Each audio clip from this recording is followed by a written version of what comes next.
Good afternoon, everyone. I hope you and your family are keeping safe and well. On behalf of Library IMT Ghaziabad, it is my privilege to extend a warm welcome to Dr. Subrata, Customer Consultant, South Asia, Xavier, uh, who have arranged this training session on Scopus and Mendeley in very short notice. I also welcome to Dean Research, Faculty, Research Scholar, and a staff member for joining this live virtual workshop. As you know, Scopus is the world's largest abstract and citation database for peer-reviewed research literature. Dr. Subra is going to conduct this session. The session is divided into two parts. First session will be on use of Scopus analytics to improve research workflow. It's about 40 minutes session plus 10 minutes question and answer. Then the second session is use of Mendeley, a reference manager tool, 30-minute session, then 10 minutes for question and answer. Please stay with us. The session will be very useful for us. Now I invite Dr. Pooja Agarwal, Chairperson, Library Committee, to say a few words. Over to you, ma'am. Welcome, just a warm welcome from my side. Scopus is something which we have been looking forward to. And now when we have that, this training would be really useful for all of us. So without taking much time, that's all from my side. Over to you, Shubhra. So you can just take us through the database so that we can actually learn more about it. Sure. Thank you, ma'am. Thank you, sir. Very good afternoon to all of you. And as Dr. Hussain said, I hope everyone is keeping fine and safe at the respective homes. And I thank Dr. Akhtar and Dr. Pooja for inviting me here today and for the very warm welcome. It was lovely chatting with you both. And today, so what I did, so because we were supposed to have a session on Scopus and Mendeley. So we will be looking at the platforms separately, but I thought just to give you an overview why these two will help you in your research. So I brought them together in a couple of slides together. So rather than, differentiating in that, so that comes in a neat little flow. So going ahead. Okay, so you already know my name is Shubhra, and I'm working with Elsevier for the past 4 years now. And I have my experience in drug discovery and cell biology research. So that will be very different from what you guys are doing. But definitely it gives me an intrinsic understanding of how research is being conducted at universities. So that's how I land up in this job. So before we begin with everything, we know these are very trying times going on, and Elsevier has been supportive of all the researchers and the medical community with all the resources that we have. For you, I would say that please do visit our Elsevier Coronavirus Research Hub. This is a database that we have curated with all information which would be relevant not only to researchers in this field, doctors, nurses, students, librarians of all the resources that we are providing, and plus general FAQs, what should be done, what should not be done, coming in from scientific validated literature. So it'll be good to have a view of that. So please do that. We have made a lot of information available free, as in scientific articles, which are there on Coronavirus Information Center, which is again linked to this. So you might be finding few related to your field as well. Plus, Elsevier has granted free access to 256 textbooks to all our ScienceDirect customers across various disciplines. So please check those out also. So moving ahead, if you see, the ecosystem of the research has changed quite a bit in the last, I would say, 20, 30 years, right? Because now the institutions are looking very closely at the research. They're monitoring the research very closely. The management of research is taken at a different level altogether, so that you are able to take care of your funding requirements, of you can develop a strategy of where your institute, your organization should be going forward. How do you showcase the impact of your good work that's going on at your organization? And of course, because of all this, the branding of your organization improves because of the network that you create, and that's how you'll be able to showcase your work better. And with the institution's mindset changing, ultimately it boils down or trickles down to how the researcher functions, right? And their various roles. So the researcher's role has also changed quite a bit. So earlier it was all about, you just do your research and publish your paper and that's it. But now it's all about, are you publishing in the right set of journals, which is read by the right set of people? And are you able to showcase that that research so that it adds on to the reputation of your organization? Are you able to get the grants for your research? Because funding is becoming a challenge, although globally everyone is pushing for that. Most organizations should have a research component, but the funding is more or less not increasing at that same level. So there is a lot of competition. So you have to be very careful about how you are doing things. So besides just being, really, really passionate about your work, you have to think about all these extra parameters, to keep the ball rolling. And again, from institution, we boil down to the researcher, and from researcher, we boil down to the basic step of what every researcher goes through is this cycle. You read a lot of material, you develop your plan, you do your experiments.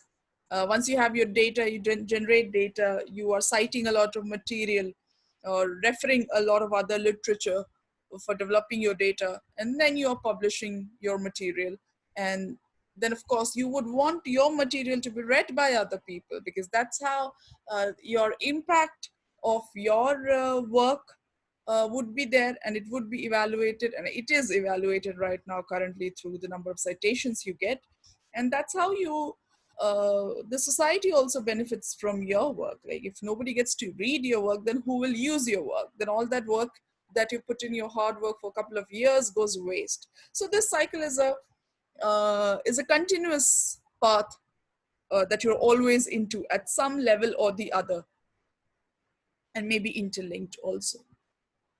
And even one single paper coming out from this cycle, from one single researcher, is important to the organization, because it creates an atmosphere of research. It strengthens the research ecosystem, and definitely, as and when you get more better in the cycle of research, the chances of getting funding, better projects gets higher. And of course, with the increased money, you have better infrastructure, you hire better people, you'll get better students.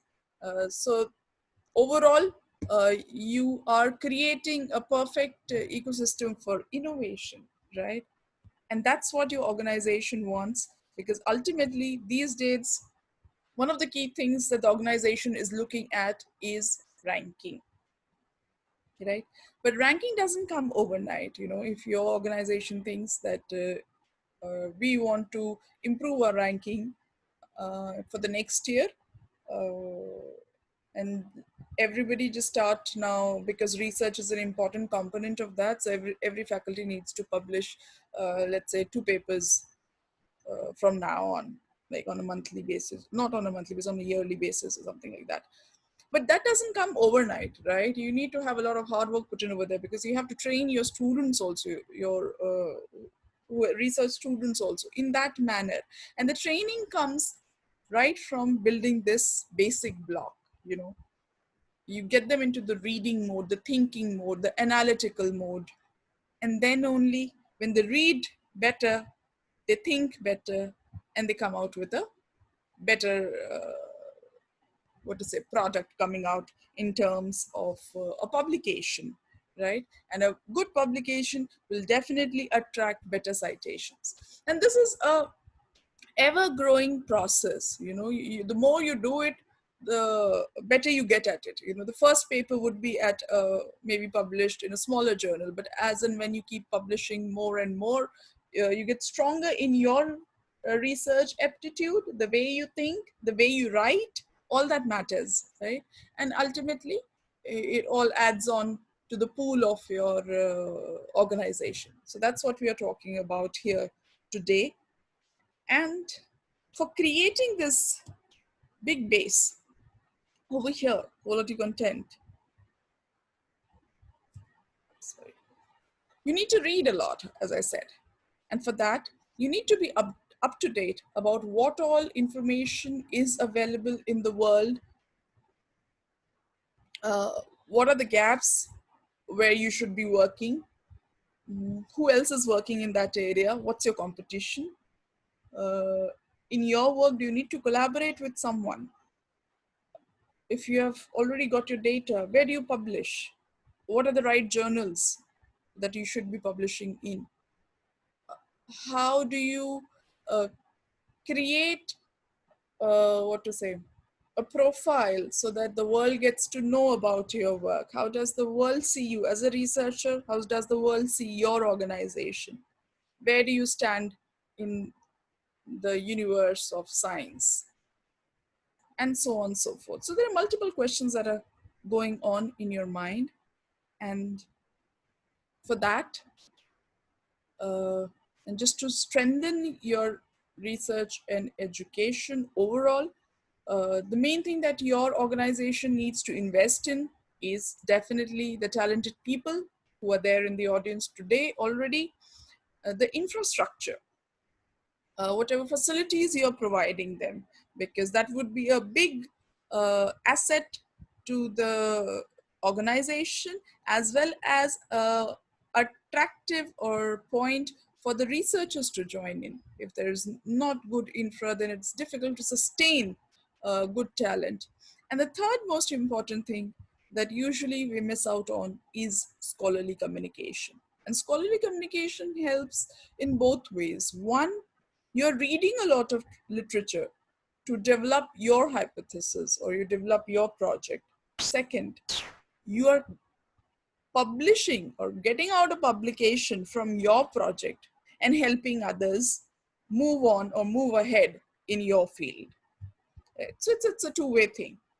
And today we'll talk about how these three products from Elsevier help you out in that. You already have access to ScienceDirect. Now you are having access to Scopus. And today we'll be talking about Mendeley also, which is a free tool. And how, with the help of all of this, you can make your workflow more efficient. So it'll be your ideas, your thoughts, how you want to do it, why do you want to do it. But these are the tools which will help you get things faster and make the process streamlined. That's all. Before I move on, I forgot to mention that at the bottom of your screen, you will be having the Q&A box. So at any point of the session, you have a question coming up. Please do type into the Q&A box, which I'll be taking up at the end of the session, right? So at any point, just you have a question, because many a times, because you're going through the presentation, you have the questions popping up. So instead of writing it down somewhere else, you put it in the Q&A box. Okay, so we'll move on from here. So that's what I'm talking about how the combination of ScienceDirect, Scopus, and Mendeley will improve your research workflow. So first, we'll just talk about a little bit on ScienceDirect. ScienceDirect, you're already having access to our subject collections, and Elsevier platform, ScienceDirect, where you have full text journal access, is the leader in research content. So 31% of all Elsevier journals are ranked 1 in the world based on impact factor. and that's the highest for any publisher across. And since you are a technology related institute, I'm happy to tell you that, you know, the world's most what to say, used search engine, Google, the first paper of Google where they described the prototype, you know, Sergey Brin and Lawrence Page, the inventors of Google, was published with Elsevier. So that's the cutting edge technology that we publish in. Second, we'll be talking about Scopus today. So Scopus is the world's largest abstract and citation database. So there is a difference. ScienceDirect is a full text platform, while Scopus has only abstracts, unless the journal is an open access journal, so wherein you'll have access to complete articles, but otherwise it's only an abstract citation database. It allows you to have a view of the literature available in your research field, a broader view. It allows you a broader view. Plus, it's more of an analytical tool to help you through certain questions, which as researchers in that cycle that I showed you, which you come through usually, you know, where should I be working it? Who else is working on this area? If I'm working on a particular topic and I'm lacking in some area, but I need to consult someone or get someone on board to make it a stronger project, who do I collaborate with? Because usually what happens, you know, in the sense of collaboration or experts, we tend to reach out to our friends or acquaintances or the colleges nearby, right? So let's say I'm working on a project and I am a business management person, and perhaps I need the help of a sociologist, or if I'm working on, let's say, the use of the apps in India, and perhaps you need a perspective from an engineer, how it works. So you would want to collaborate with them. The first name that comes to your mind would be a friend who's working in a similar field. Or is there a college which is near to you and it'll be easy to access and, you know, reach out to them and work with them? You know, earlier you could just walk into their campus and, you know, collaborate, but now things are getting difficult. So, but that person may or may not be the best fit for your work. They may be good in their subject, but what you are looking at, you're looking at something very niche related to your subject and overlapping with another subject. So in that case, maybe your friend is not the best fit. Then where do you get the best expert? Why am I bringing this up is because you might be having a great idea, but because you're not collaborating with the best of the mind in another field, you'll be losing out on the quality of publication you come out with later. So that would be one thing. And since we are talking about publication, half of the times you are confused where to publish. What's the best journal that I can go to for my work? Or what's the best area, or what are the best journals where my material is being published? You know, am I getting access to all that material? Am I having the complete view of the research happening in my area? So these are multiple questions that as a researcher you will be faced at any point of your work, and that's where Scopus comes into picture and helps you out. And Scopus is being used by the world's leading ranking agencies, accreditation agencies, funding agencies, and everything. So I've not listed all of the bodies or organizations which are using Scopus.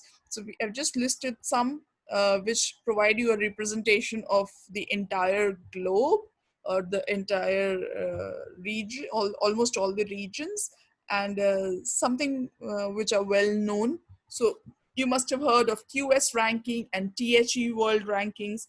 Both these rankings exclusively use Scopus data. So they don't use anything else. They use Scopus data only. So that's the quality of Scopus data that you have which fuels these rankings. Also, if you look at the National Science Foundation at USA, you look at World Bank, closer if you look at National Research Foundation, Korea, or the European Commission, Research Commission. So they all use Scopus for getting out the reports, for doing their evaluations. And closer home, we do have NIRF, which everyone is familiar with. Just to give you a little bit more idea on what material is there on Scopus. So Scopus, as I said, is the world's largest abstract and citation database. This is a publisher neutral platform, and we have more than 5,000 publishers from more than 105 countries which are listed on Scopus. So that's the range of material that you are having. And okay, there's something went wrong with my slide and we are not able to see. So over here, we are having the 4 categories of sources from where we have material. So we have journals, then we have conferences, then we have books, and then we have patents, right? Because we realize that the different fields work differently, they move differently, they publish differently. So if you see the pure sciences, they publish a lot or the preference is for journals. If you look at the social sciences, then they are more into book publishing. So books are an integral part of Scopus. But on the other hand, some fast moving areas like computer science, they publish a lot in conferences. So that's why conferences are also listed. And we cover all subject areas under the broad categories of physical sciences, health sciences, social sciences, and life sciences. So that's what the material is on Scopus. So we'll know more about it when we go on to the live platform. Last is Mendeley. So Mendeley is a reference manager, which does a lot more than what a conventional reference manager does. And Shubhra, I would like to interrupt here. There is a question. I mean, you were showing the categorizations there in Scopus. So, do we have a categorization? There is a question from one of the faculty that do we have a categorizations of journals in the categories of, you know, ABDC, ABC, as if, I mean, the way we have in ABDC journals? No, not like that. So Scopus does have a categorization in terms of the quality of the journal in percentile form. We have 4 quartiles, so which I'll be showing to you when we go on to the sources list. But like ABDC list is particularly only for the business management journals. So Yeah. there is an overlap of ABDC journals on Scopus. So they are part of Scopus also, but we don't have it indexed as such. So we'll be having it under the business management category. I'll show you how many journals are there. What quartile are they falling in? You know, quality wise, they'll be like the good quality ones, top quality ones would be in quartile 1, and the lowest performing ones would be in quartile 4. And there'll be other metrics also to analyze your journals. So if I have to, you know, select a journal and if I want to just search that in what quartile that journal is falling, so what is the way to search that? So ma'am, when we go on to the platform, I'll show it to you. Fine. So this is just so that I just finish off with the PPT and the data. That's it. And rest, all the details will be there on the platform. Fine. Okay. So I don't stop on Scopus over here. Yeah. Just that I just want to give you a brief overview on Mendeley because I don't want to come back to the PPT again. Fine. Okay. Yeah.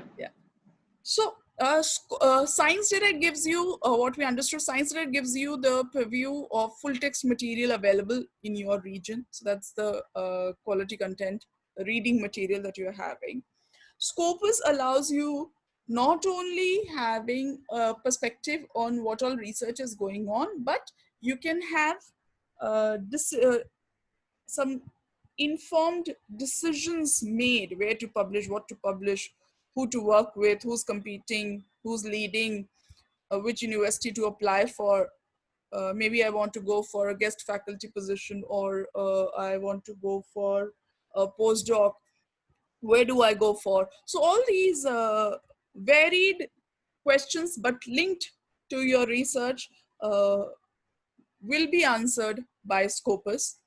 Where Mendeley comes into picture is when you're doing your actual writing. So it helps as a reference manager to keep all your literature in one place, and you're able to do your citations easily. And not only that, you'll be able to look for where funding is available, and where you can apply, and obviously network with people also. So that's what Mendeley brings onto the table for you as a researcher. So this is here where I get off the slides, and now we'll actually go on to the live platform, and we'll be able to answer all your questions. So first, just a quick overview of ScienceDirect, since you're already having it. I'll not take much time over here. Probably all of you are already using it. So if we go over here, we have the 4 areas. So your topic of business management will fall under social sciences and humanities. So if I click on this, I reach over here, you'll get the popular articles which are coming in this entire area. So this kind of gives you an idea. So if I go to business management and accounting, so it's showing me around 1100 publications, but this is including books and everything. So if I just put a filter on journals, because that's what you'll be subscribing to. And these are the journals available, right? So if I just click on one,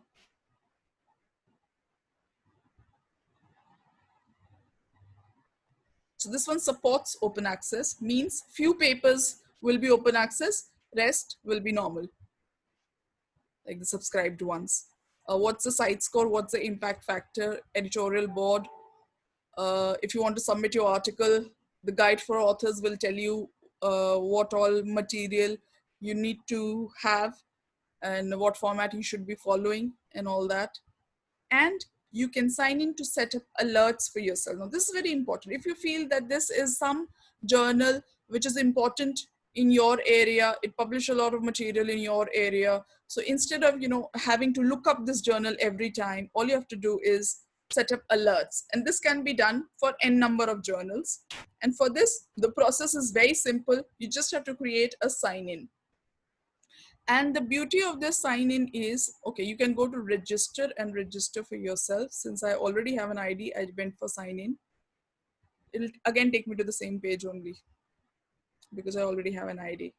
And the same email ID will work for Scopus, Mendeley, and ScienceDirect. So that's very important. Same email ID, same password. So use your institutional email ID.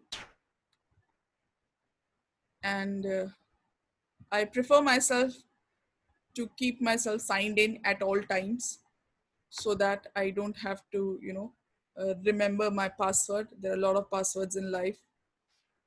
Anyways.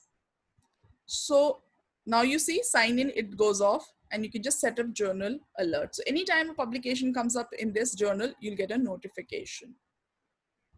I want to go back.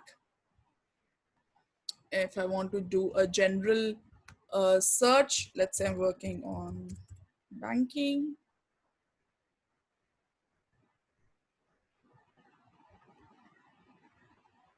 So if you want to just do a search on papers which are available to you in full text format only, you don't want to end up with an abstract. So over here, you have this tab on the left-hand side, subscribe journals. So if you click this on, so it'll show you only the journals which is subscribed by your institute. And then you can do your search in that. You can set up a search alert for this. So that means, so I set up a very simple search item, banking, but one should always make your query very specific using more keywords, so that you make it very stringent, because otherwise it'll be, if it's very generic, like the way I have used it, there'll be a lot of materials. So there are like 90,000 plus material available, which of course I'm not going to read it ever, right? So all this is useless. Just to be happy seeing so much material is available is useless. So just to have only relevant stuff, use more keywords that you can. And if you click on this, then it will show you only subscribed material that you're having, right? So now I'll go on. So there's nothing much over here. ScienceDirect is a very easy platform to use. Okay, one more important thing.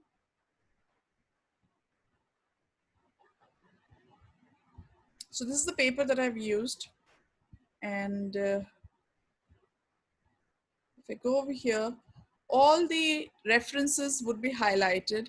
So if I click on this, it'll show me exactly from which paper it was taken. And then I can, if it is available on ScienceDirect, then I can download it directly if I have access. Or I can just, if I just click on that, then it'll show me the abstract.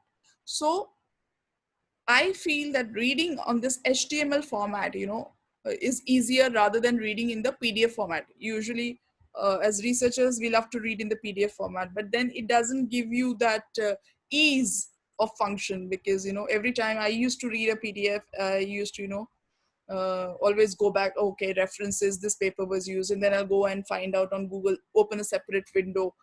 So that's taking a lot of work. So this makes life a little bit convenient. Okay. I hope there are no questions on ScienceDirect. I think it's a very easy platform. Otherwise, we'll go on to Scopus. Okay, so what's Scopus? If you just type in scopus.com, this is the homepage that you land up. And over here, because I've logged in to ScienceDirect, I have been automatically logged into Scopus also. So you can see my initials over here. If I click on that, it will show me my name, my email ID.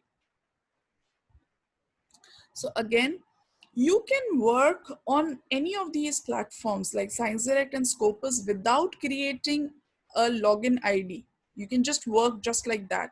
But it is preferable that you create one, because then, as I said, in ScienceDirect and same as in Scopus, you can save alerts. You can save the various search lists that you have had. Your search history will be provided to you. So there are a lot of things that you can do. If you save yourself as a account, otherwise it will be like an open page, you lose everything once you move out of it. Okay, so over here, if you see, there are three main searches that you have that you can do on Scopus: document search, author search, affiliation search, right? So first, to begin with, to do a general have a general view of how things are.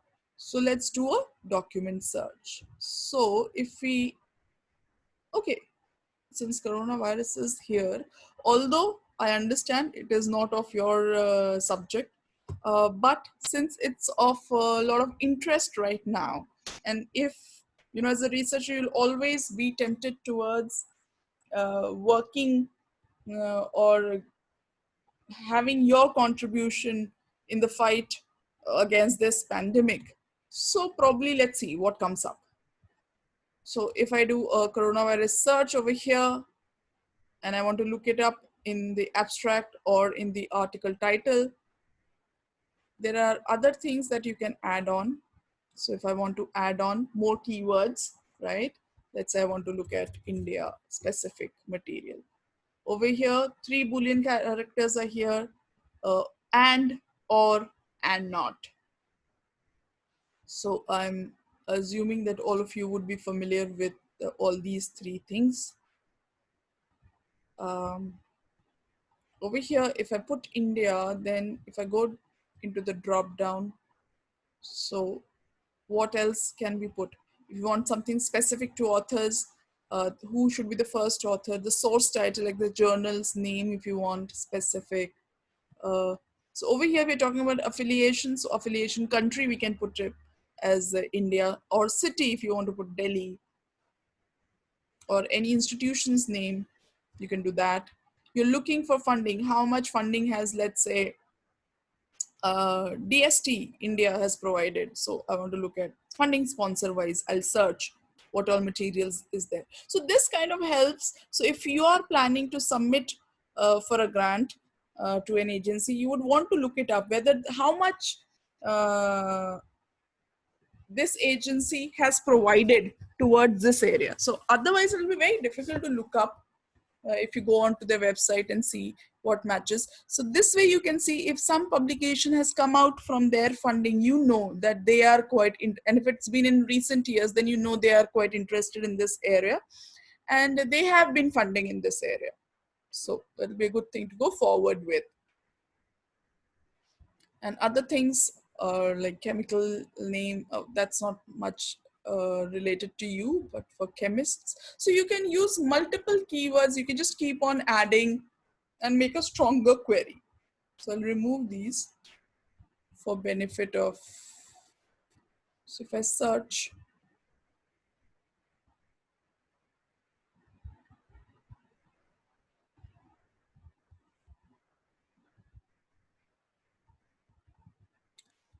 okay, so I'm here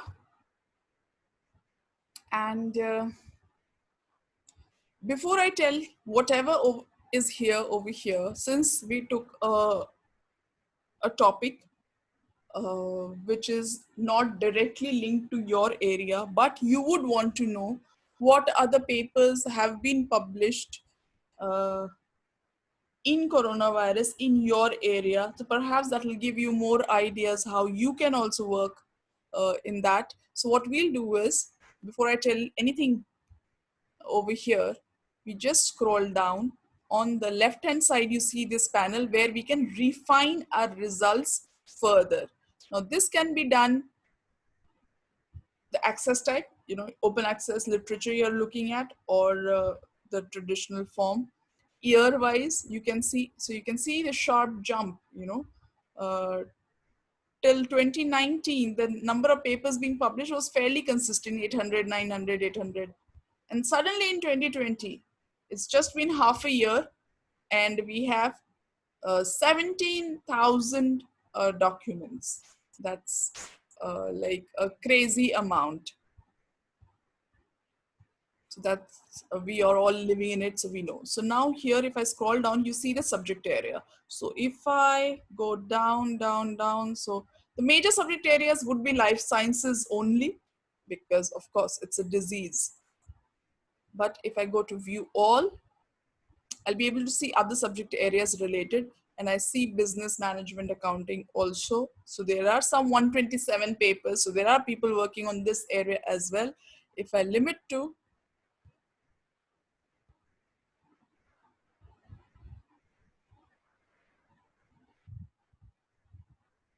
so you have how global supply chains are getting affected during coronavirus outbreak, how GIS technologies are being used. So there are a lot of material you will get on related to your work, but to coronavirus. This is just to show that interdisciplinary research makes a lot of difference and is of importance.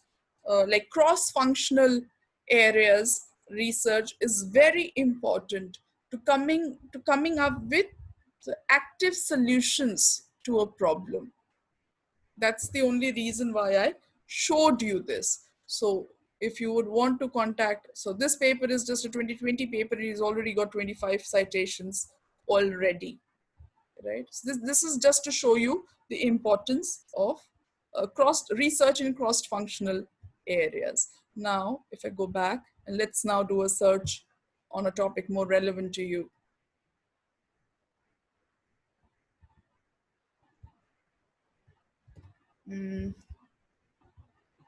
Okay, so if I do mobile banking, because we are not going out and people will be more and more logging on to mobile banking, I think nowadays, because going out has become a luxury. So let's do a search on this.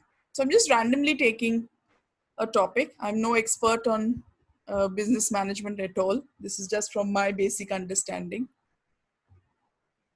Okay, so if I look at mobile banking, then some close to 1200 documents have turned up. Over here, how is it now listed? This refining panel we have already talked about. You know, if you want to make your search more specific, so either you add keywords earlier or you add filters from here. Now, how is your documents listed? So based on the document name, the authors, year of publication, the journal where you have published, and number of citations received. Now, this is cited by highest. So this is listed as per highest. So in this area, this is the highest citation this paper has received. You can do it by date also, by author also, by relevance also. Relevance is the number of times it appears in title or it appears in abstract. So that way it will decide the relevance. So if I go by date,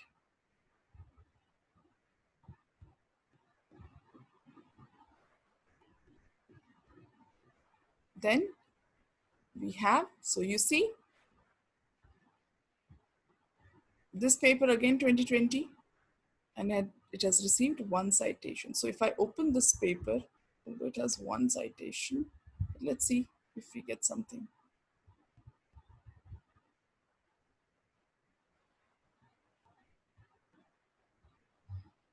So you can view abstract for all papers directly, and then if you want to export any of these abstracts or data for your bibliography, so you just click on the papers that you're interested in and you can do a export. You can decide on you want to export it in Excel format, or you want to take it directly to Mendeley. We'll be talking about this later as well. Or you want to use some other reference manager, or to BibTeX format where you want to use it. So it's up to you how you want to do it. What data do you want to export? That is all there. You can select that I want only citation information, right? And then I can do a export. So right now I'm not doing it. This is just to show you. Okay, so I've opened the other paper. Now it's quite interesting. This paper, if you see, the abstract will be given. As I said, this is just a abstract indexing database, Scopus. You'll not get full text, but what you are getting is you'll get the metadata, the references it has used, the references, how many times it has been cited. Again, you'll not get access to these because these are not, Scopus doesn't give full text. So how many times these references have been cited, you get information on that. And these are not marked, means these are not listed. These journals are not listed on Scopus. These, the ones which are hyperlinked, means these are indexed in Scopus. And if you click on this, it'll take you on details. Now, this journal is crazy. It's been cited almost 20,000 times. So the number of citations in a paper, you know, when over here, when we were looking at it, if you go by the highest cited papers, if you're looking for your own topic, it's always good to look up these papers which are highly cited, because then you'll know which were key papers, which were pivotal in carrying forward the research in your area. And have you read that or not? If you're not, then it's good that, or important that you should read it. Okay, so now we come back to this paper. So this paper has been cited, whatever references it has used, it shows over here. Now this paper has been cited only once. Now 1 is a very small number. It's negligible, almost. But the field weighted citation impact of this paper has turned out to be 3. Now to put in things into context, the world average for field weighted citation impact is 1.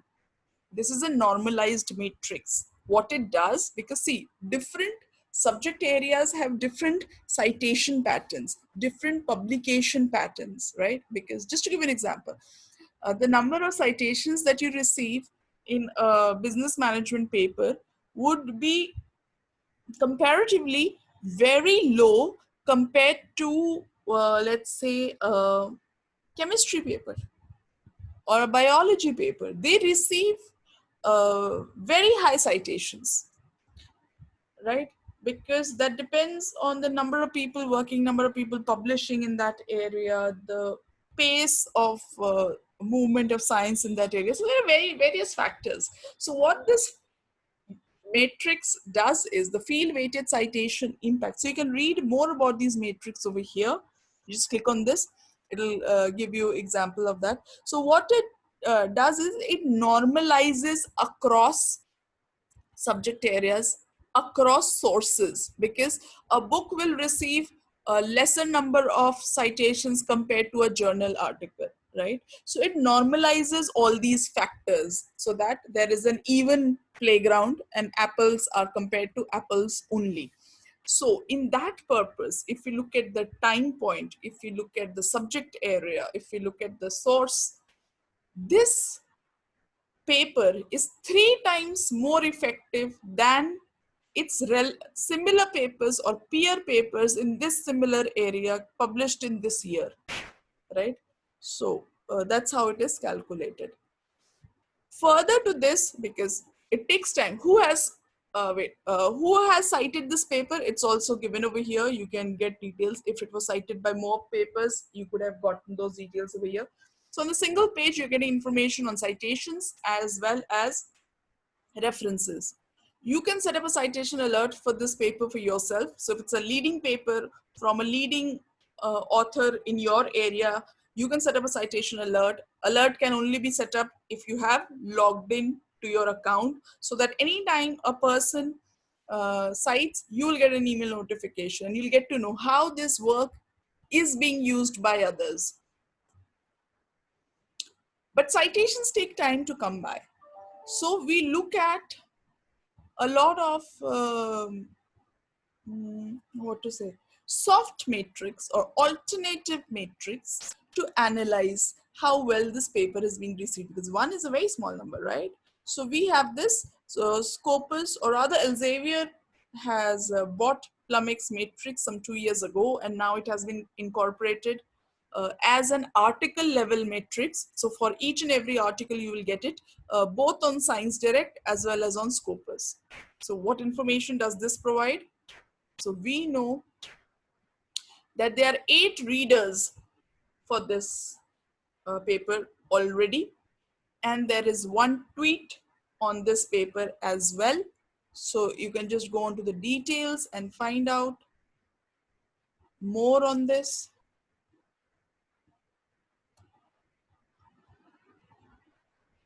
So you click on this tweet, it'll take you exactly who has tweeted about this paper, right? So all this data can be used to showcase your impact of your work.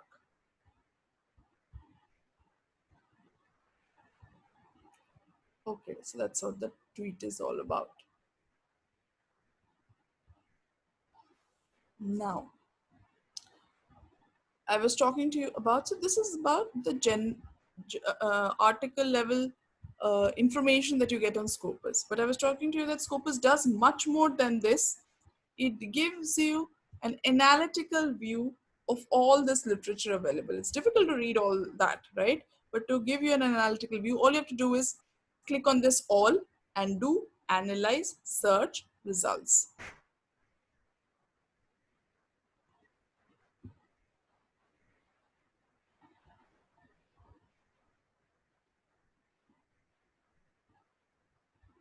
Okay, so over here, it's a growing field. The trend in this field is good.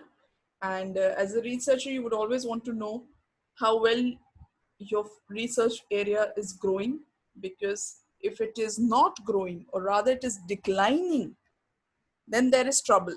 Either that field is not important in the social context, and that's why nobody's interested in it, or it's so difficult that nobody's having a breakthrough over there, and that's why very, very few people are working over there. So that could also be a challenge. So a growing field is what you would want to be linked to or associated with. What other information do you have? So if you're working on this area, mobile banking, where are the maximum journals being publishing this sort of work? So if you're working on this area, then you can look at documents per year by source. You will get that these are the journals which are publishing the most in this area. So at least you should be following these journals as a researcher. What all material is coming in this area? So you should be doing that.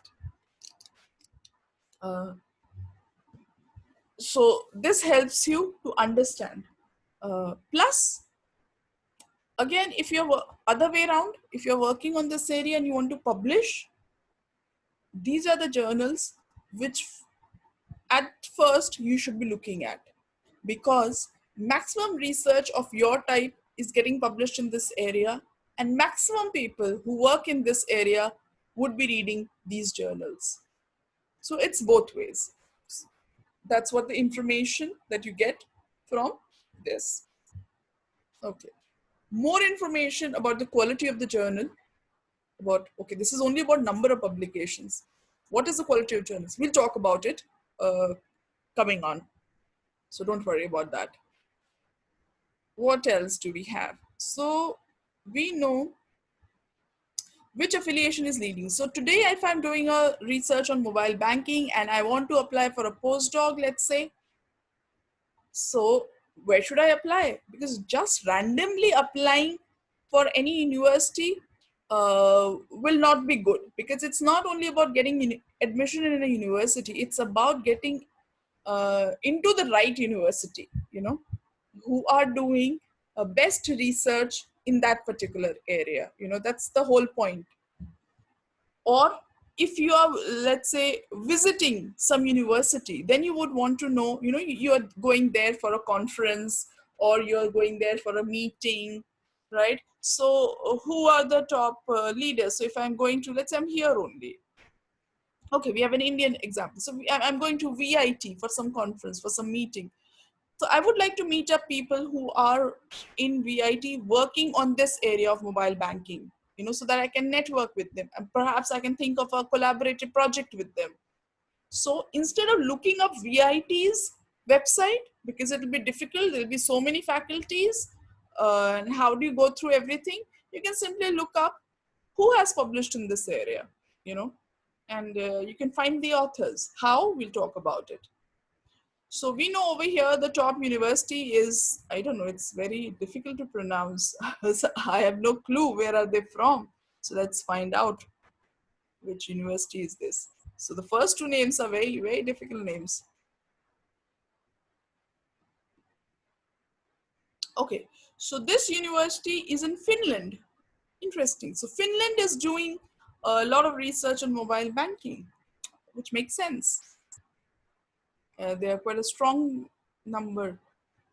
And then you can go. So this is only about the university. You want to find out who are the people in that university who are leading. You get click on this number of documents and then find out. Right? If I open this just to show you, I'll close rest.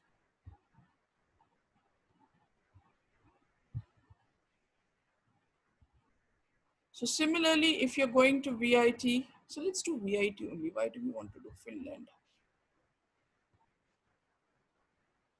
So if you go to VIT, then the top author. So if you come over here, then N. Sundaram is the top author in VIT, right? If you click on him, you'll get more details. Like okay, I'll get onto it later. Otherwise, I'll mix up everything. So N. Sundaram is one person. You can find out who is he if you go onto his profile, which faculty is he from, and then you can perhaps connect with him. What other information do you have? These are the peoples you can also, so okay, this is for institution. Then we have author wise also, leading authors. So we have this person. So if you go open it, these will again help you again for collaborative purpose. Plus some of the journals ask for referees, you know, please suggest referees. Where do you get referees from? You are sometimes at a loss. So you can look up referees from here. Okay, so interestingly, this person is also from Finland. So this way, if you open up the author's name, you will get to know what's his affiliation, the address you will get. He's the leading author. So you can set up a document alert for yourself that ever he publishes, you'll get to know.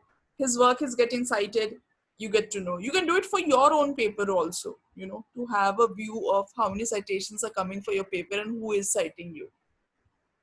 Right? Going back, what other information? India. Oh, that's quite nice that India is leading in publication in this area. So if I want to see in India who's leading,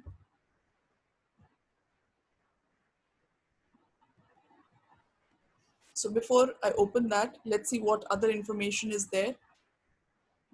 Then who is funding research on mobile banking? So there is a lot of fund coming in from China, from Korea, Japan, Indonesia. So Asia Pacific countries are leading in research or funding research in mobile banking, perhaps because we have a lot of technology companies in this area. Perhaps the growth of mobile banking is higher because of population density, because we are developing. So could be many reasons, and that's why the funding from this area is higher than any other. So there are multiple ways to interpret the data, whatever you have.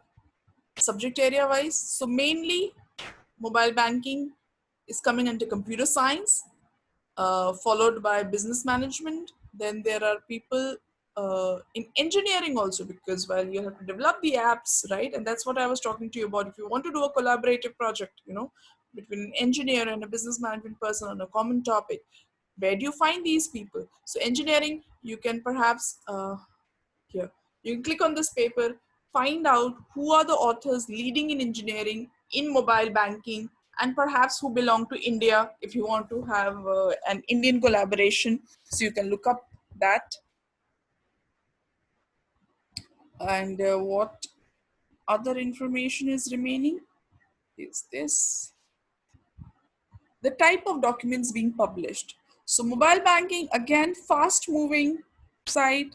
So you'll have a lot of conference papers being published in this area, but there are a more number of articles being published. Then there are books and editorials published in this area. So this is just you want to have you want to write a book and you want to have an overview of because of what has already been written, because book is generally about information which has already been there. You're not developing new information, you know, because that new research will go in a journal. Book will have a concise form of all the fundamental information available. So you would want to know what all topics have already been touched upon, because then only a publisher will be interested in publishing or taking up your book.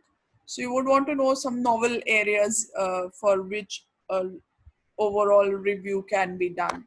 So it's a good way of finding out at one place. Now over here, if you remember, we opened mobile banking in India, and we want to know who are the people leading in India.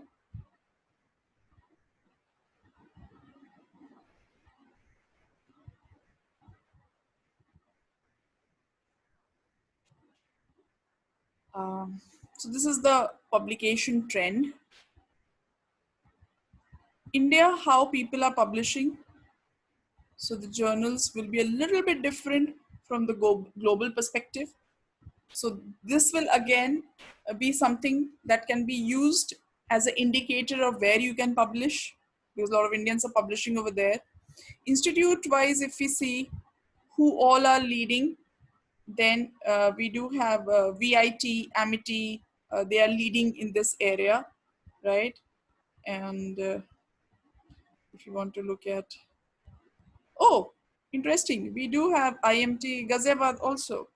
So let's look up. So we have 5 documents from IMT Ghaziabad on mobile banking, and you want to know who is leading. Then A. Shankar has 3 publications. So if you want to look up A. Shankar,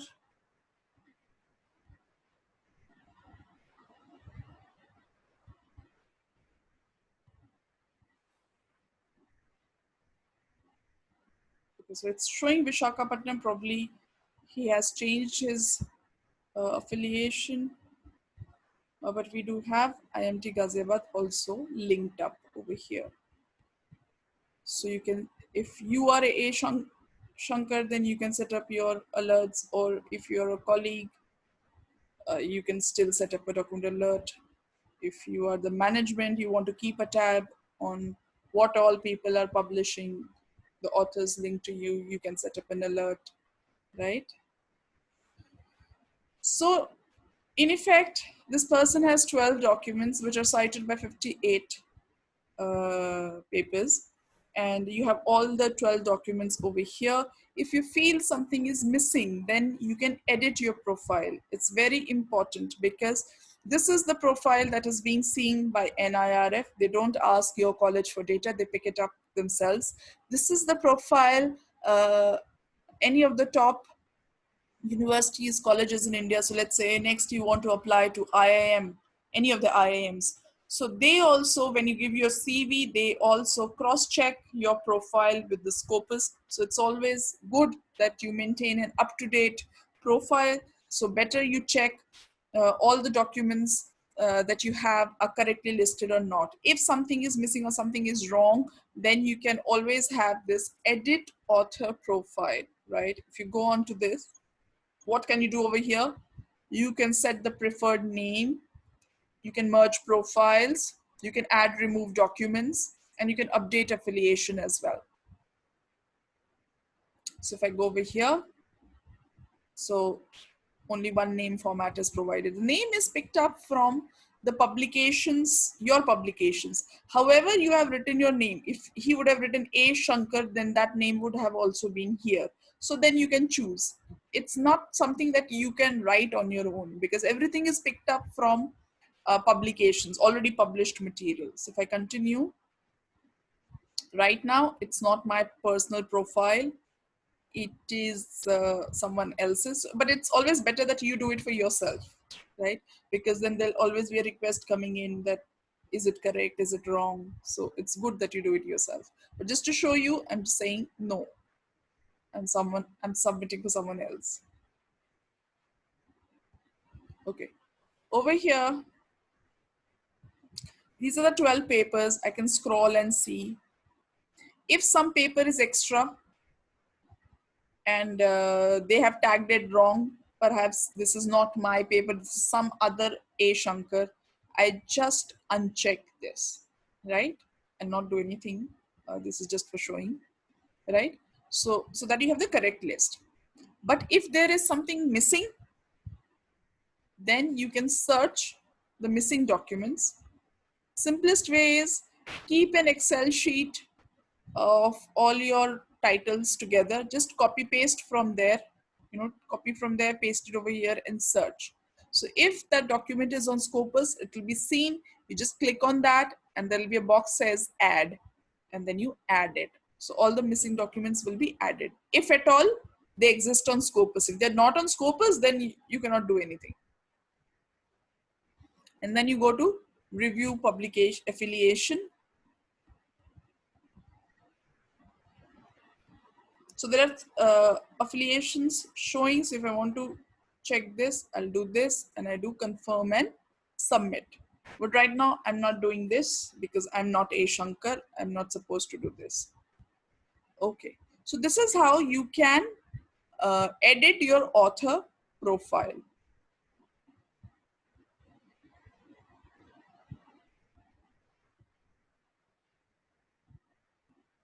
Here I am. So edit my author profile. I see someone has raised a hand. I'll just, probably it's a question. Just give me a second. I just want to complete the author profile part before we take any questions. So this was edit author profile. I would suggest, so okay, here is author ID, which is given by Scopus. This is self-allotted. You don't have to do anything. If you have ever published a paper which is indexed on Scopus, this ID is automatically generated. So you don't have to do anything on your own. What you can do is perhaps is connect to ORCID.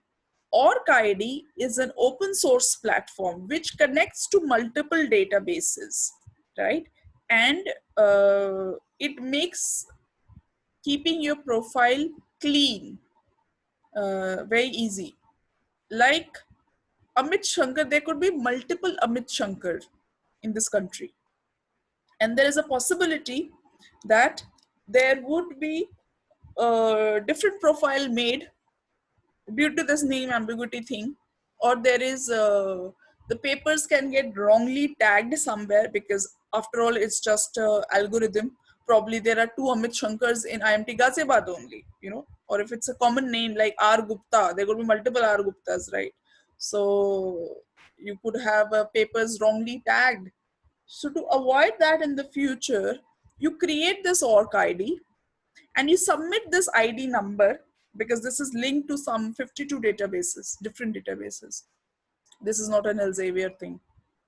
So whenever you submit your manuscript for publication, you just put in your ORC ID, and wherever your papers are being listed, they'll be tagged correctly from then onwards. So this is something which I always recommend that one should be doing at all times. Okay. Somebody raised a hand.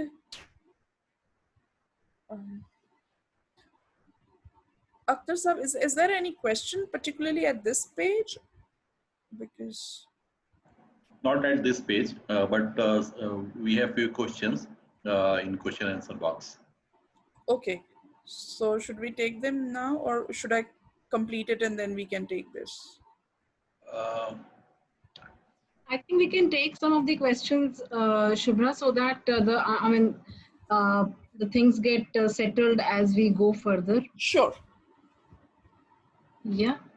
So I think that part is I think someone asked the question about the categorization of the journal. So that is still Yes, that's still remaining. We'll get to it. okay. Okay, and there is another question from Professor Neha. She says that can we access all these journals from Scopus, or these can be subscribed only when our library have access to them? So you'll have access to these only when your library has subscribed to them. And by access, I mean full text access. So if I go back to the page, let's say over here, so we know this person has published in this journal, right?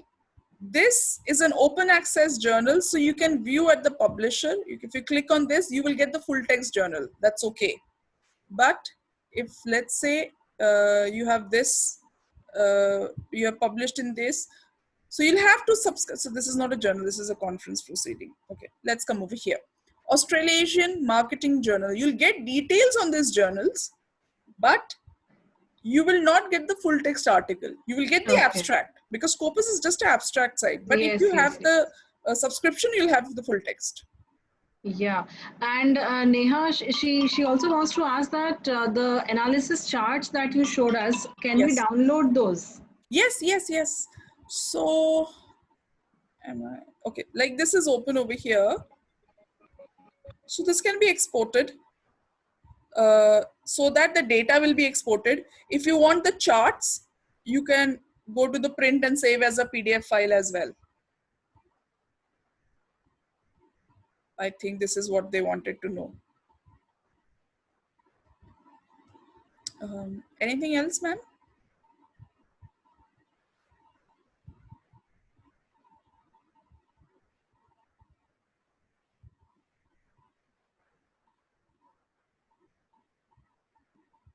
Yeah, there is one more, that what is the criteria for journals to get selected on Scopus or Okay, listed on Scopus? there Yeah. are primary 5 broad categories that are there for preliminary checking. So one is the abstract should be in English. The paper can be in any language. The abstract has to be in English because that's how everybody will be able to access that. The numberings have to be in Roman. There should be journal ethics policy. It should be a regular publication, a stable business. It can't be, it's a quarterly journal, but one quarter they're able to publish, in second quarter they're not able to do that. So that's a questionable thing. And there's one more thing.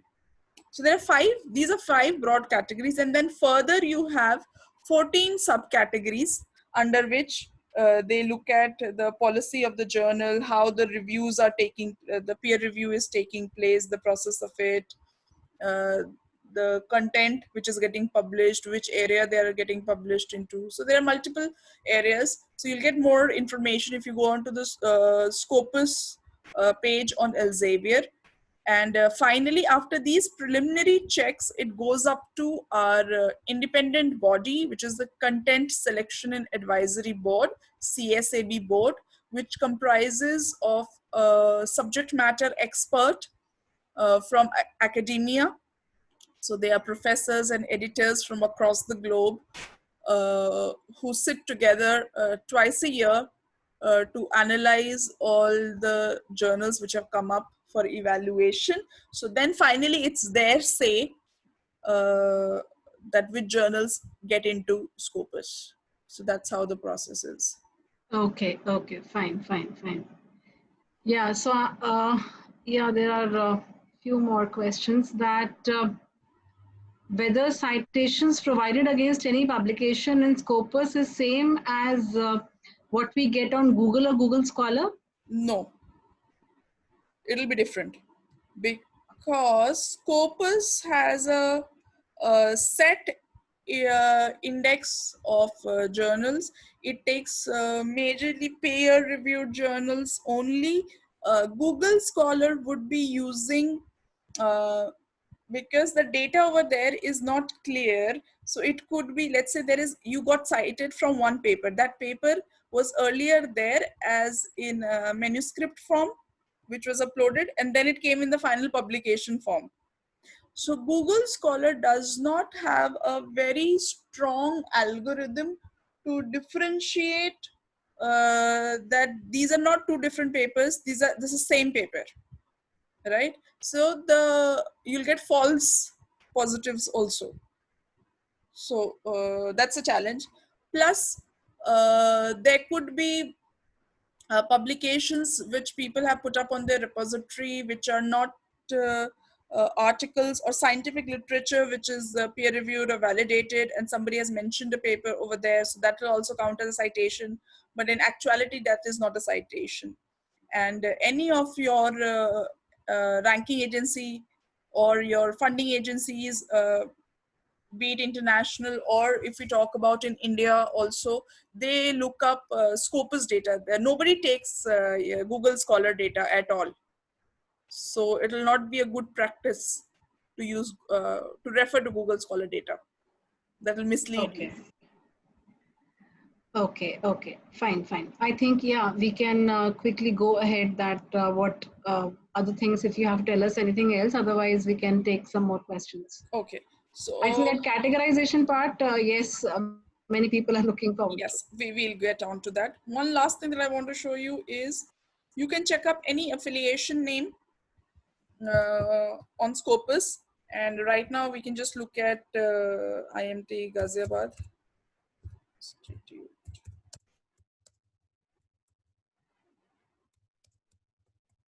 We did open an author. So it's easier. So you can type over there. Otherwise, it's easier rather than typing. I'll just click on this. So it shows IMT. If you are a dean, the principal, the librarian, you can set up a document alert for your institute. Anytime a paper gets published, you will get information. So right now there are 441 publications from your institute. If I click on this,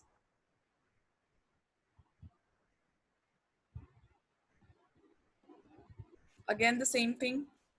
The highest cited paper, which got 140 citations by Dr. Singh. Latest, you can have a look.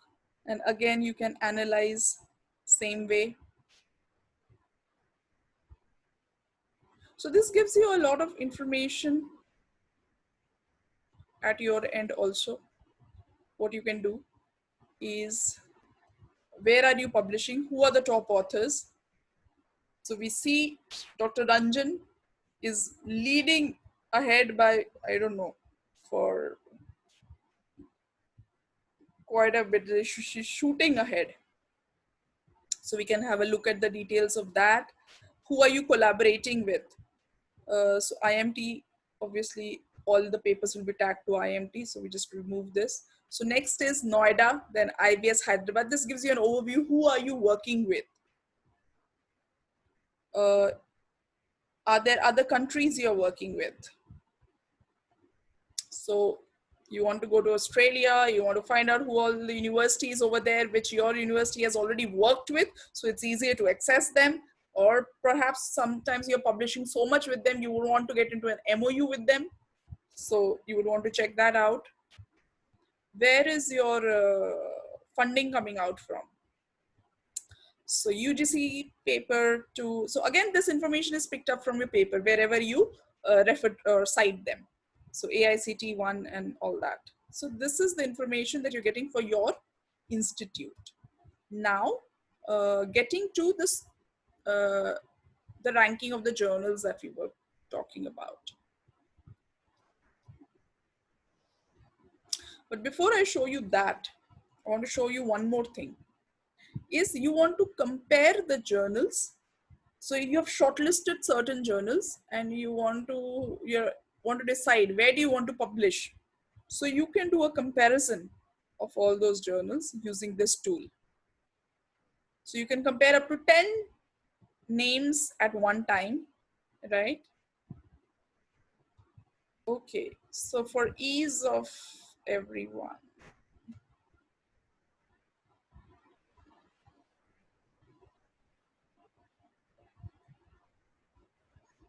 so you can do, as I said, 10 comparisons at one time. So you can enter the name of your journal and keep adding on to it. Just to save time, I'm just typing in business. So any journal which is having the term business in its title will turn up. Not the best way to search, because not all journals will be having the name business in their title, but this is just for demo purpose, right? So I just click on few journals.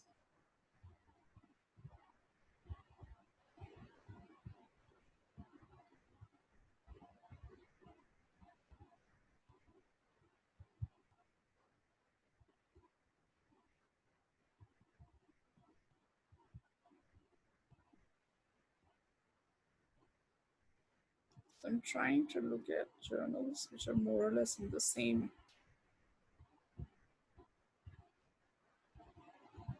Okay, so here we have these journals. So various metrics are there. So usually when you evaluate a journal, the matrix that we use is impact factor. But impact factor alone does not tell you much of an information and should not be used in a sole manner to make a decision, right? So that's why on Scopus, we have multiple parameters that can be used. One, so let me just add one more. So one is CiteScore. CiteScore is similar to impact factor, as in it calculates the total citations of your journal divided by the number of documents, right? But it is a little better than impact factor. It's a very new matrix established just 3 years ago. It's very transparent because it uses all data from Scopus, and you can keep a track of how the CiteScore is building up through the year. You don't have to wait for an entire year for the number. 2, there are journals which do not have impact factor. Then how do you rate them? How good or bad those journals are which do not have an impact factor. So CiteScore is there for all journals inside Scopus, right? So over here we see a trend. So these two are quite old journals which are there from 2011. These journals are fairly new, which have just been established. So this I've just picked up randomly. So over here, if you see, the green journal is very good. It's been doing very nice. The sky blue journal recently opened up, but it has improved. It is kind of number 2 right now amongst the chosen journals. So this kind of gives you an overview how the journal is doing. But this should not be the only thing that you're looking at, because as I said, every area has a different citation pattern. And these matrices like impact factor or CiteScore are dependent on citations and citations only. So you should be looking at a normalized factor like SNIP. So it normalizes against subject area. So over here, if you see, now the sky blue one is almost similar to green, although the green was higher earlier. So it's almost same. The quality is same, because in a particular subject area also the niche areas are different, right? So this helps you in that. Second, third is their SJR, the Scimago journal ranking. It gives you, it's another ranking parameter which tells you overall the prestige of the journal, which is all about interlinking, where the this particular journal, where the citations are coming from, who is referring to whom. So it's a network. So if all journals are getting citations, so all A-class journals are getting citations from A-class journals only, right? Then it will remain in A. But if it's an A-class journal, A-class in the sense it's getting very high citations, but the citations are coming from sometime like a D-level journal, then the quality will differ. So if we see that, then this purple journal suddenly is quite good. It's the best. So there are different ways of looking at it.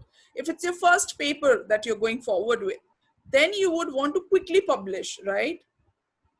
You're not worried about citation or something. You just want to publish. It's your first paper, second paper, you know, you're an early career researcher. In that case, number of documents being published by the journal is very important. Like this journal has published 35 journal articles last year. If you look at this, they published only 8. So it's good to do a comparison. The higher the number of documents, the higher probability your paper will get accepted, right? But if you're a senior faculty, then citations are important for you. In that case, Violet Journal, 100% of the articles were not cited. Not a single paper was cited last year. On the other hand, the Green Journal, 75% documents were not cited, 25% were cited, right? So then this is for 2019 only if you look at, because citations take time to come. So if we go ahead, then these articles in 2017, all 100% documents were cited. So this is something very interesting to look at. Now coming to the quality of the journals. So if you click on this sources over here, this will give you the entire list of journal articles available on Scopus. Now, if you want to look only at, let's say, business management, so from this drop down, you select subject area, or it's a particular title you are looking at, then you can just select the title. Right now, we look at the broad subject area of business management. So I select this and I apply. So there are some 1900 results over here, but this will include books, journals, everything. And I want to look only at journals. So I click on journals and then do an apply. So it's gotten down to 1600. So again, it's listed based on CiteScore. It's a citation based matrix. So the highest CiteScore for a journal in management is 22. That's on Scopus. then the citations it has received, the SNIP, the SJR, who is the publisher. So all details are given over here. Now I was talking to you about the quartiles. So the best of the journals would be in the first quartile. And even in the first quartile, if you want to look at the creamiest layer, you know, only the top titles in the top 10% only. So you click on that. But let's say the work that you're doing is good, but not extraordinary. So you can't publish in the first quartile. So perhaps you would want to look at third and second quartile for publications. So if I click on second and third quartile and I do an apply, so it comes down to 658. So see, CiteScore has gotten down to 4 and below. So that's how you can look at it. If you want to go below this category also, then there is the fourth quartile. Although I always suggest the author to be very careful when you're looking at the fourth quartile, because fourth quartile is at the base level. They are not very good quality journals. Like, they're okay journals, but obviously ranking wise they are not good.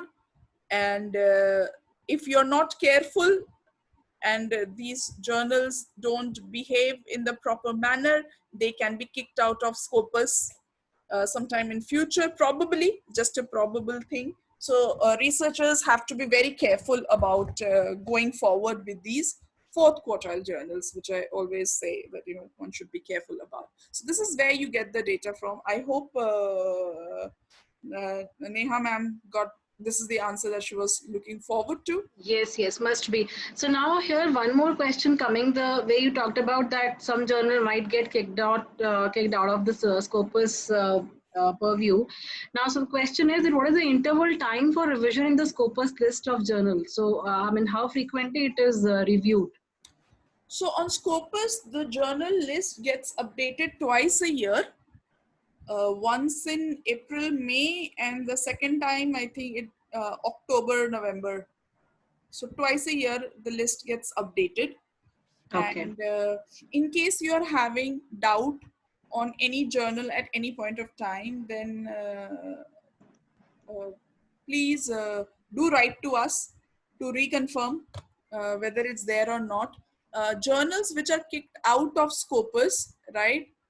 You will get, if I just on Google, if I go Scopus content.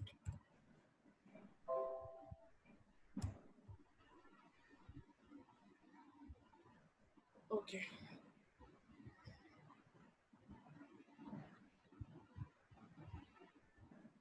If I go down, it shows discontinued sources from Scopus. So always check if your journal is not here in this. Okay. Yeah. So there is a question from Dr. Rishi coming that can you please repeat how to check the quartiles? So if you can just repeat once again about the quartiles. yes, please. So over here, you click on sources. You'll come to this page over here. And then from the drop down, if you have a title in mind, you select that. Or if you want to do the subject area, you select this. And I have already selected the business management. You can select any subject area that you want to. So you have the list of journals over here. On the left hand side, you have the filter options. And if you scroll down further, then you have the quartiles over here. So if you're looking at only second quartile journals, or if you, let's say you want to look only at the best journals, I want to look only at, my work is extraordinary, I will publish only in the top journals. So then I do an apply. So there are some 238 journals which fall in the top 10%, right? So they'll all be in the 99 percentile. And what are those journals? What are their CiteScore? How many citations did they receive? How many documents did they publish? Who's the publisher? SJR, SNIP. So all that data is given over here. So if I click on this journal,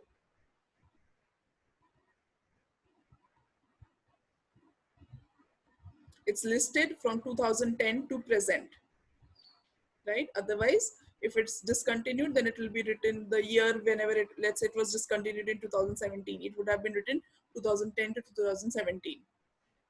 So even after that, I would suggest that you check discontinued list always.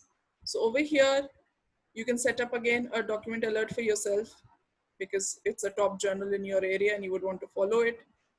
And that's the CiteScore for 2019. For 2020, the tracker is given based on till date, how many publications and citations it has received.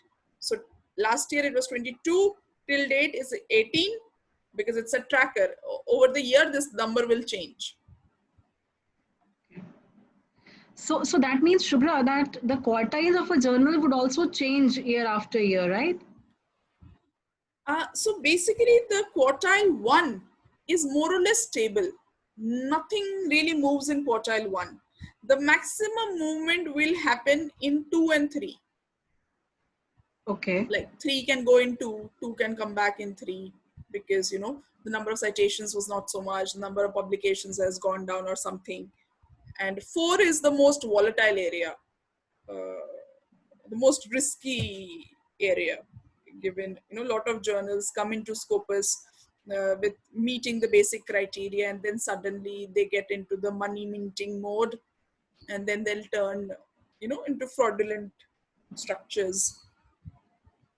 Yeah. Okay. Okay.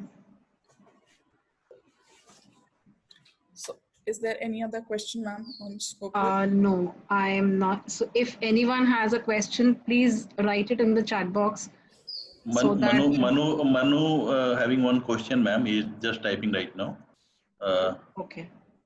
One question from Neha, ma'am. Yeah, she asked it before also. I think I forgot to take it. Yeah. Shubhra, she's asking that if I want to search a specific topic in a specific journal and I want to see its publication analysis, that how much that topic has been published in that particular journal, can I do that? Come again, ma'am. Let's say I'm talking about the merger, right? And I talk about a journal named Managerial Finance. So can I look at that? How is the graph of publication about mergers in Managerial Finance? Yes. So merger, when I do the basic document search, I put merger, right? And then I add another filter, and then I put the journal name, whatever XYZ journal is, and I write over here source title, right? So I'm not sure of any journal's name in management, but whatever you do, type over here and you do a search. You can write Managerial Finance maybe. Okay. I'm hoping that is listed on Scopus. Should be.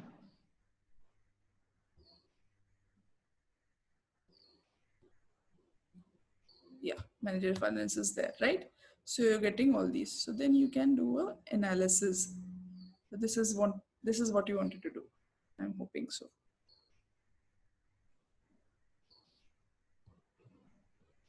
So this is how the curve has been. So they have published quite a bit in 2019, 2016, a lot of articles. And then in 2020 till now, only 2 have come up. Fine. Thank you. Shubhra, one more question: that does Scopus provide the citation of only those papers which are published in Scopus index journals? Yes. So the citations can come from other journals also, but it will be difficult to keep a tab. But only those articles which are published in Scopus index journals, because otherwise you will not find that article. So citations will not be there. Okay. Fine. So that means if somebody has cited my paper, but that publication is outside the scope of Scopus, so that would not be shown here. Right? Yes. Okay. Fine. So any more questions anybody has?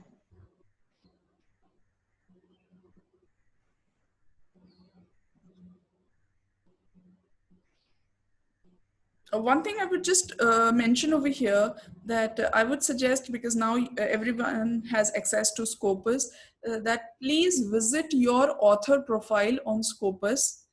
And so let's open A Shankar only. So please open your author profiles on Scopus and see if everything is correct or not. Because ultimately, at the end of the year, when you go into the ranking process, this will count as your institute's parameters. So if you do it now, it will be better that all your papers are listed if it's correct or not. And then second, create an ORCID ID. And third, the affiliation that you're using. So perhaps you can decide on the common affiliation tag that you should be using for all your manuscripts.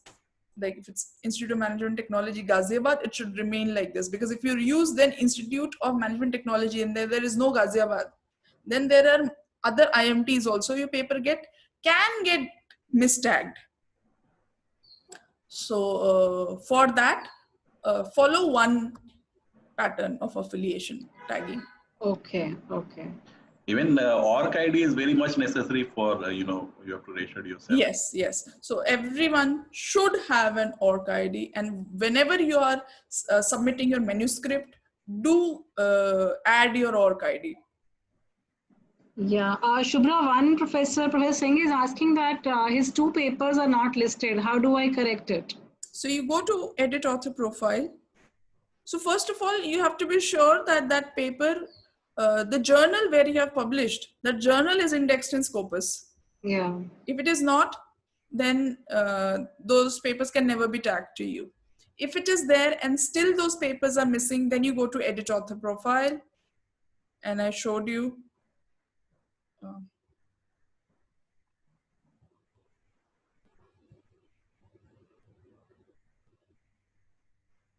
That over here, if you have missing documents, then you search missing documents. You type in the name, the title of your paper, and then you search.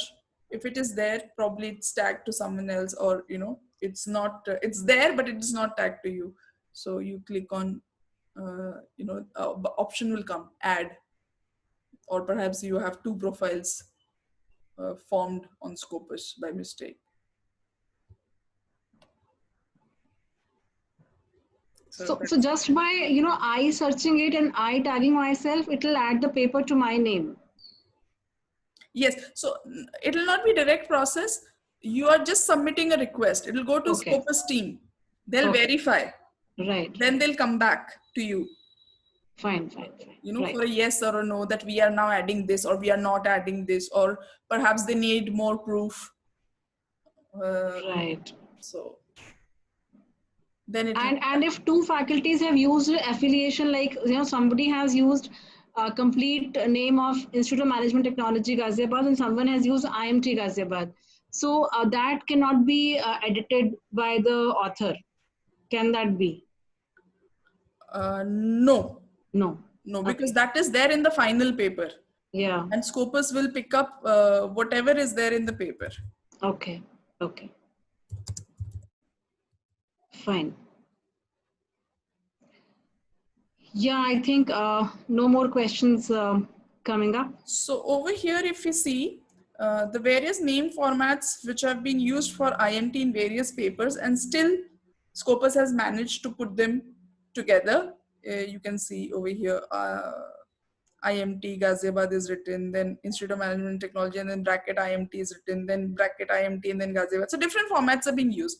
So it's okay. Scopus has managed to tag them, but it's, after all, it's just a computer algorithm, Correct. It's always good that you use the same format. Yeah, that's a good input. Correct. Yeah. Okay, now quickly going on to Mendeley. I'll not take much time over here. You can create a free account with the same email ID what you are using for Scopus and ScienceDirect. Same email ID will work.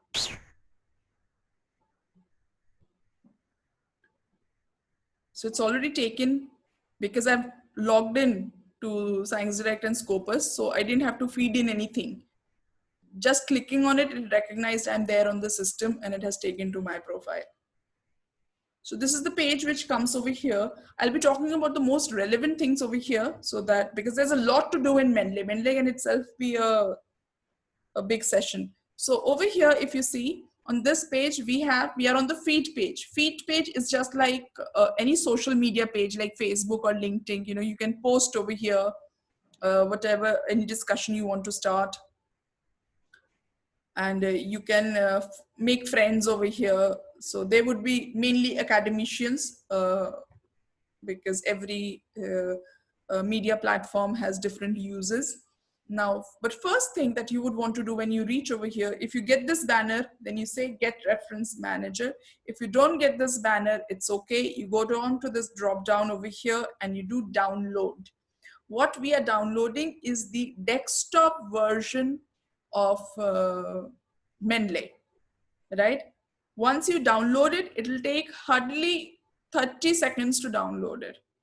So once you download it, I already have it downloaded. So I'll just type it. So this is Mendeley. This is the icon you'll get if you put a shortcut on your desktop.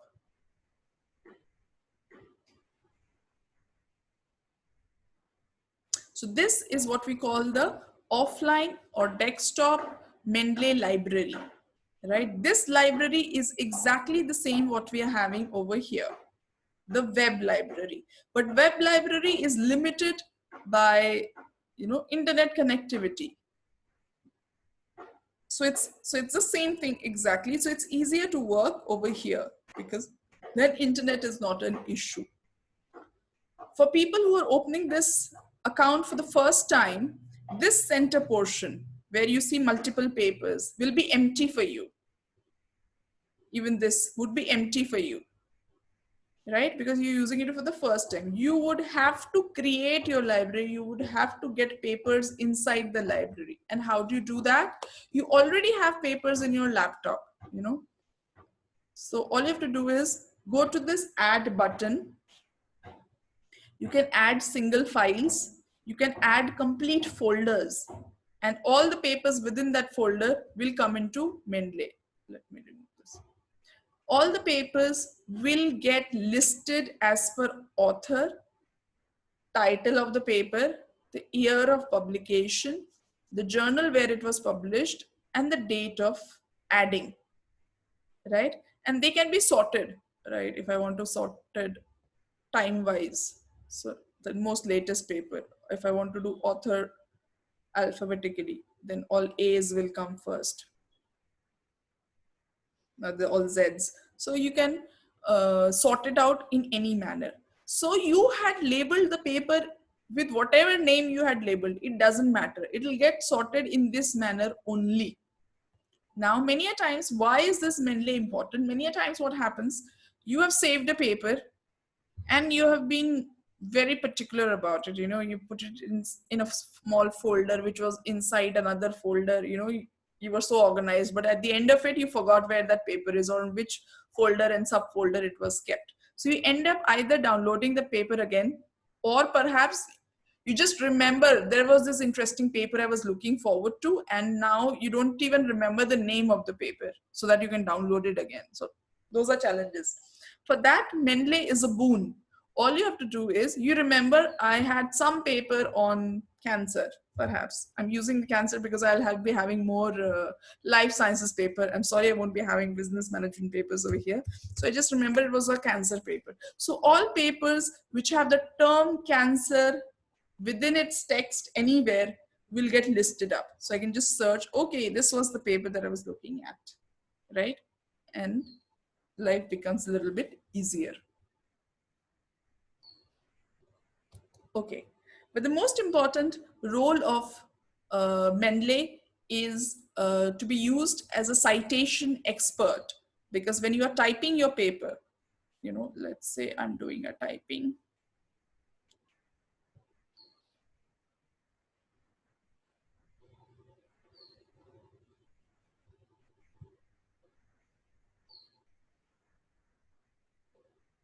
So generally, I'm typing a paper and then I'm putting in citations.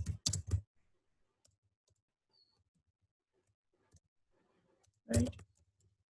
So that's how you keep on doing it. Right? So this becomes a very tedious job because see, typing just one line and I made a mistake. So because there'll be a lot of commas, semicolons to be used, the format will be different, going by different journals where you are publishing. So you'll have to keep that in mind.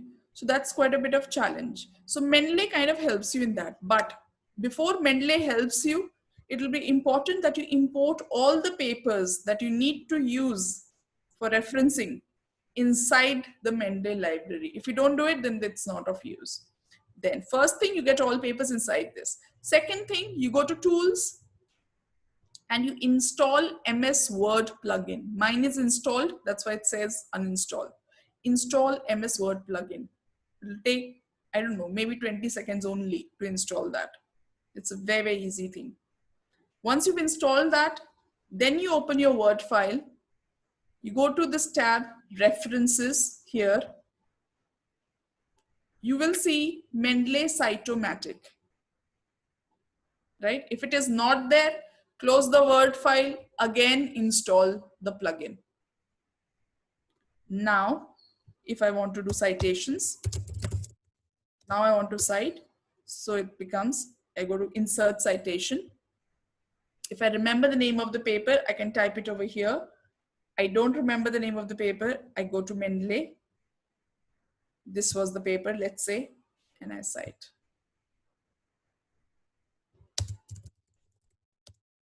To do another citation, go to Mendeley, and perhaps this is the paper, cite.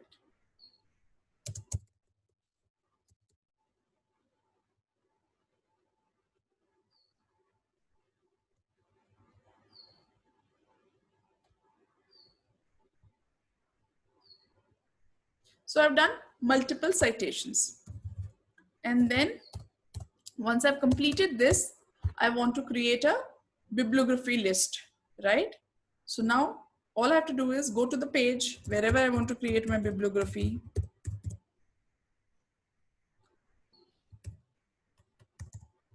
And then I do insert bibliography. So all the papers are listed over here. But I don't want this format. You know, I want some other format because I'm submitting to whatever journal, they do not follow this format. So Mendeley has 700 formatting styles and you can choose. So let's say I want to do the IEEE version. I don't want to do this. I want to do the APA version, right? So things will change. Now, if I am there on, let's say this version, and writing a paper is a very dynamic thing. And I want to, you know, I made some changes. My first para goes here. My second para goes here. So I've changed my format, writing part, right? Now, if this was in normal alphabetical form, then no problem. Nothing will change. But this is in chronological form. Numbering is given. So this number will change, right? So we don't have to do anything. We don't have to bother. Once we have done all the changes, we just do a refresh and all the numbers will accordingly change. So Mendeley makes our life convenient and easy. We don't waste time in this. Another thing that Mendeley helps you is not everybody has access to Adobe Professional. So Mendeley, if I double click on my paper, I can save full text paper, I can save abstracts also. So I'm here on this paper and I can highlight, I can use multiple colors, right?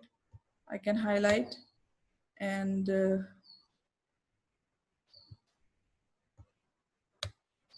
and I can put in notes, you know, that I need to refer this to paper Y. So I have these notes there. So if I've closed this window.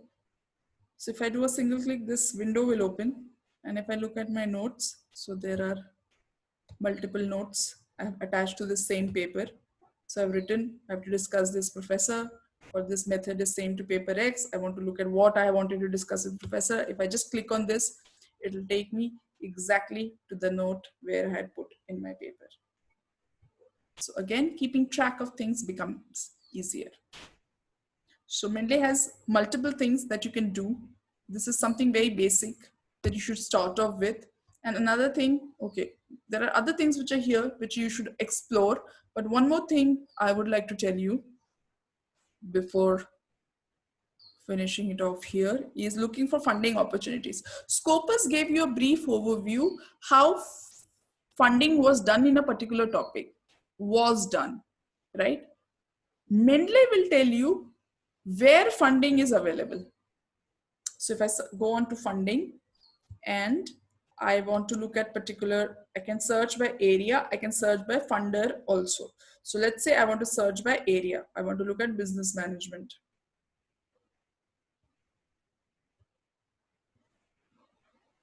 This is global funding. 700 plus funding opportunities are available, but this is global. Not everything would be available for us. Now, if you want to look at what is available by us, for us. So I go to country of citizenship. I type India.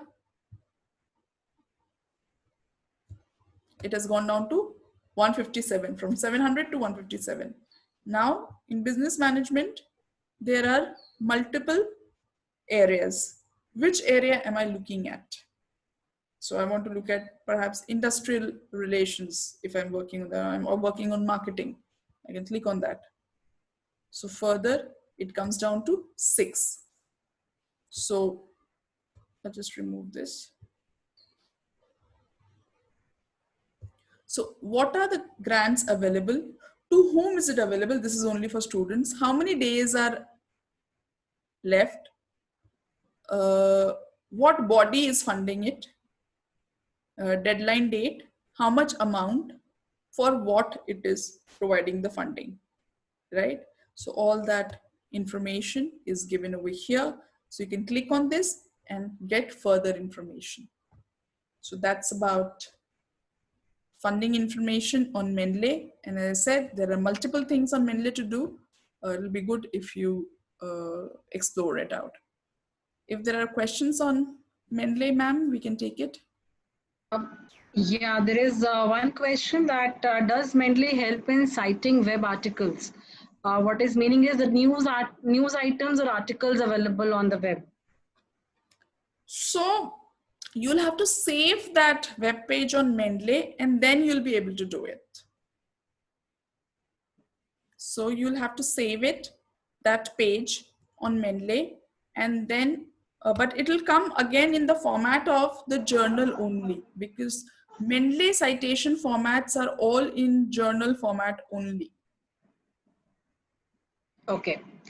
And Dr. Rishi wants to again see the funding opportunities in marketing. How do we search that? So when we log into Mendeley, this is the page that we are in, the feed page at the top. So there are multiple options over here. So we go to funding. So once we have to go to feed and then we have to go. Feed page will automatically open when you log into Mendeley. Okay, that's my home page. That opens. Okay, okay. That's the home page. That's the first page that will open. Then you have to go to funding. Fine. Then if I go down, it's there by research areas or by funding type. So if I want to go by research areas, I go to business management or any other subject area that you want to do. Over here, if you go to this drop down, it shows all the categories under business. So if I want to do marketing, so there are 52 opportunities, but these are global opportunities. I want to look as an Indian citizen, what can I avail? So then I go to, on the left-hand side, scroll down, country of citizenship. I put India. And then it comes down to 6 opportunities available, and then I can have a look. Or else I can go by funders also. So let's say I want to specify country. So these are the funders available. So that was through research area. This is by funding. So count CSIR, if I want to see, I can click on this. Right now there are no opportunities. Or this United States India Education Foundation, they have 15 opportunities. I can click on that and find out more. Right. I think, yeah, that's what basically he was looking for. So no more questions coming, Shubhra. So in case anybody has question, please write on the Q&A section so that I can just ask her.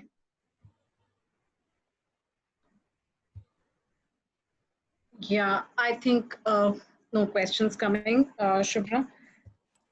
So yeah, we can just wind up the session. It was actually a great session, and we were just looking for this database for quite some time, and now once we have this, so we actually would like to take the best use of this.